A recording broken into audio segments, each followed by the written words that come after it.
This literature kit on Journey to the Center of the Earth by Jules Verne helps give students the tools for comprehension of a difficult book.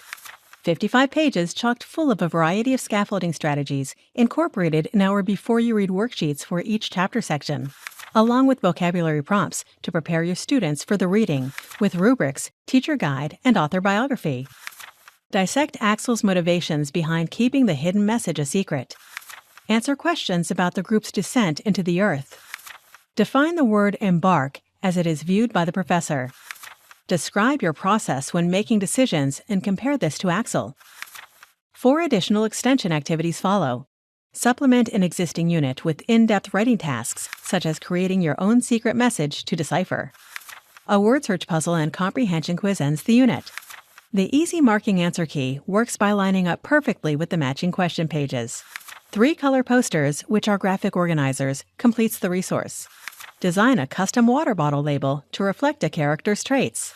Visit our website to see more novel study guides just like it.